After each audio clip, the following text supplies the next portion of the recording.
bineensa hamaa guddina kee hin barbaanne tokkotu si keessa jira hiyyummaa jalaa akka ati miliixuun barbaadu hiriyoota gadheerraa yoo ati fagaatte ni dhukkubsata suusii yookaan haraaraa garagaraa yoo dhiifte ni rakkata hawwiin isaa fedhii yerootii fi humnatee akka bilaash qixaateessitu barbaada keessattuu gaafa ati waan haarawaa yaaltu ni dhukkubsata kana yoo goote balaadha qaba waan akkasiin godhe namaatu si tokko filaajeeti akka waan siif rifatutti siidaa fakkeessee dhaabee si hambisa adeemsa yeroo keessaa gara duubatti harkisee si qoffisa jireenya kee keessatti humna takka illee dhadhabda inni mootiidha ati ammoo gabra taateeti jiraata obboleessa kiyya obboleettii tiyya kun sin jibbisiifne jireenya keetti irratti mootii ta'uun sin barbaachifne eenyummaa kee isa bineensaa kana harkaa bilisa bahuun barbaaddu yeroo barbaadetti waan barbaadde hojjechuu hoo marii makiinaa jireenya keetii harka keetiin qabachuun sin hawwisiisu abjuu kee dhugoomsitee gaara milkaa'inaa gubbaa bahuun sin barbaachisu deebisaan kee eeyyeen hin barbaadaa yoo ta'e jalqaba irratti eenyummaa kee isa goota keessa keetitti mugee jiru san dammaysi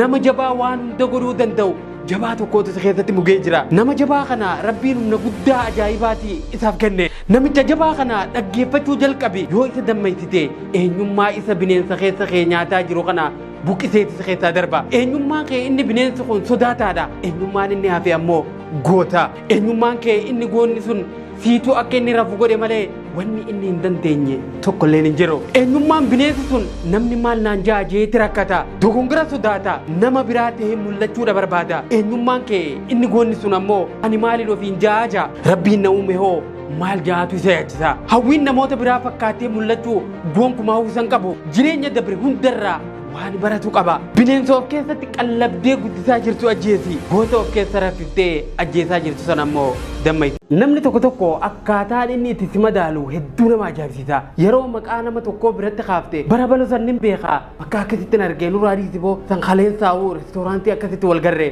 dheengaddaa'uu mana bunaa tokko waliin taa'aa turre sun bar yeruma laalan nama jabaa fakkaata malee walumaan ollaa miitiin ja'a obboleessa kiyya obboleettii tiyya hawwaan akkanaatiin madaaltee nama xiqqeessuuf yaaltu yeroo kana hunda guutu bar namticha osoo hin taane of xiqqeessaa jirta namni sun si wajjiin ooluun bakka ati argamtutti argamuun kaafee fi reestooraantii ati fayyadamuun isaa maaliif akka ati isa tuffattisu godhe ni beekta ati waan mataa kee tuffattuufi bakka ati ooltu hundi bakka gadhee akka taatetti waan ati yaadduufi wanni ati tuyte hundi rakisha waan sitti fakkaatuufi ati mataa kee waan tuffattee xiqqeessitee namaa gaditti of laaltuuf namni si waliin oolee fi bakka ati jirtutti argame hundi salphataadha sitti fakkaata ilaalchi gadaanaan ati mataa keetiif qabduufi gatiin rakishni ati ofiif laattu nama si biratti argame hunda akka tuffattuufi xiqqeessitee laaltu si godha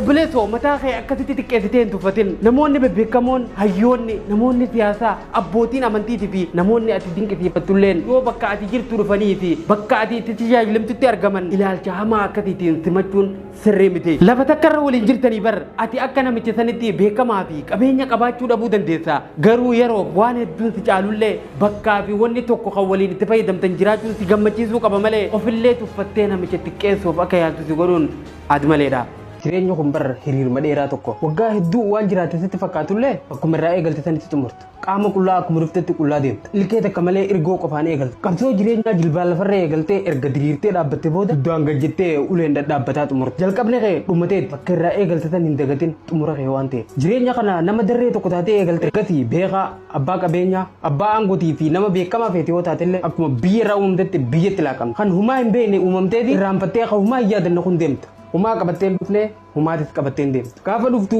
ifiif boocheeti gaafa deemtu immoo nama boochifta jireenya harka namarratti eegalteeti gurmuu yookiin gateettii namarratti xumurta dhalachuun kee du'uu keetti maali nadda du'uun kee dhalachuu keetirra maali nammaata jireenyi jalqabaa fi xumurri isaa tokkuma obboleeyyan kee hammeenya irraa dubbachaa ooluun gaaromminaa miti dhumaafuu ati nama gaarii ta'e ofin tuulin nama kabaji gaaromminni keetuu siif kafaluuf jiraata akkuma ati nama hedduu ol jirtu namni hedduun tokko si ol jira hundaa ol garuu rabbii guddaan jiraachuu quba qabaadhu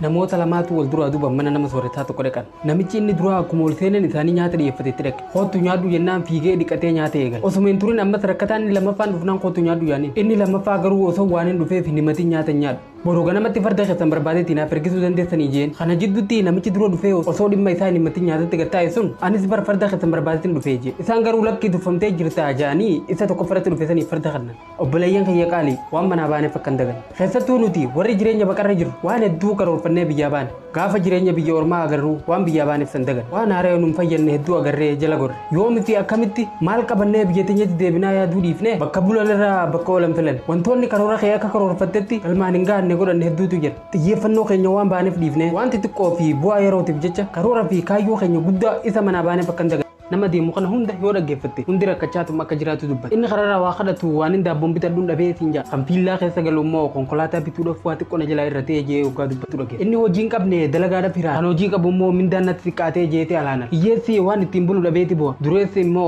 akka inni barbaadetti tirfii waan hin argatiniif kasaaraa keessan jiraa jee yookaan inni dubbatu dhageessa dhukkubsataan dhibee isaatiif iyya kan fayyaa qabu immoo rakkoo jireenyaatiif bu'a inni hidhamee bilisummaa isaatiif rakkata kan hidhaan ala jiru immoo gabrummaan akka horiirsite siif hima kan biyya alaa jiru yaada biyyaati yeroo gubatu inni biyya keessa jiru ammoo jireenyi biyya kanaan jibbisiisa hoggaatiin jiru dhageessa egaa obboleessa kiyya si qofaa miti namni hundi rakkoo mataa isaanuma qaba waan rakkoon jiruu tanaa si qofa irratti fe'amte sitti fakkaate salphumatti harka kannitee abdii hin muratin rabbii kee abdachaa gara fuulduratti deema namichaatu sangaa isaa qalee afeerraa ajaa'ibaa erga qopheessee booda ilma isaatiin deemee namoota nu jaalatan hunda yaamee akka waliin nyaannu jeen ilmi isaa magaalaa keessa deemee akkas jechuu yaamichee eegale manni keenya gubachaa jira dafaa kottaa nurraa dhaamsa balaa ibiddaa kanarraa nu baraaraa jee abbaan kiyyeessin eegaa jira jee yaamichatti fufu namoonni hedduun isa dhagaanii itti aaraa biraa deeman gariin maaliif sa'a kanatti hojii teenyarraa nu jee qajaanii mucaa kanatti mufatan namoonni muraasni qoftiin dhufanii mana namicha kanaa seenan waliin nyaachuu eegalan jiddumaan abbaan mucaa isaatiif gaafii dhiyeesse namoonni dhufan kunniin namoota nan beekuu miti ati namoota nu jaalatan dhiiftee maaliif namoota kana yaamte osoo warra nu jaalatan yaamte silaa nyaanni kun akkasitti lafatti hin hafu ture jee mucaa isaatti lole ani yeroo yaamu manni keenya ibiddaan gubataa jira kottaa nurraa dhaamsaa jee abbaan kiyya isinitti dhaammatee yeroon ja'uun isaan ati nu jaalatan jettee eeydu sun hundi hin nadheessan saniifuu kan nu jaalatan jara kana malee warra ati nu jaalatan jettee eeydu sanii miti jee yeroo kana abbaan mucaa sirrifatee jara san dhiifama gaafate obboleessoo ansi waliin jiru kasitti jiru gaafa haalli ati keessa jirtu jijjiirame addaan baafatte yeroo hundaa'u kan nama jaalatu baay'inaan qaba tarii kasi jaalataa fakkaatu heddummaachuu mala garuu firaa fi diina isa dhugaatii fi fakkeessitu gaafa rakkatan addaan baafatte guddinni kee kan safaramu yookiin madaalamu haala ati alaan keessa jirtu kanaanii miti ga'umsa dhukataa ati of keessaa qabdu qofaan madaalamu hanga geessu kan beeku suma qofa namoonni naannoo kee jiran maatii fi firoonni kee hiriyoonni sitti dhiyaatan barsiisonni kee namoonni ati isaaniif hojjetu hawaasni naannoo keetii hundi eenyummaa kee isa sirrii hin beekan tilmaamuu qofa irraa ka'uudhaan si madaalamu waan namoonni dubbataniif iddoo kennuun kaayyoo kee irraa gara duubatti si deebisa si caalaa akkasi beeku eenyuma hin jiru bakka namoonni itti si tilmaaman caalaa fagoo ga'uu dandeessi xiqqeessitee of ilaalin maaltu beekaa wanni guddaan si keessa jiru kan atiif keessatti beeytu kan namoonni ammoo arguu hin danda'in waan addunyaa kana jijjiiru ta'uu danda'a maaltu beekaa xiqqoon arra harka keetirra jirtu boru guddattee galaa addunyaa tanaa taati maaltu beekaa arra xiyyeeffannoo namootaa dhabdus boru guca milkaa'inaa addunyaa tanarraa ifu harkatti qabachuuf jirta ta'a kanaafuu rabbii gaditti abjuu teetirraa abdii murin wanti xiqqoof jetteetis abjuu tee hin gurgurin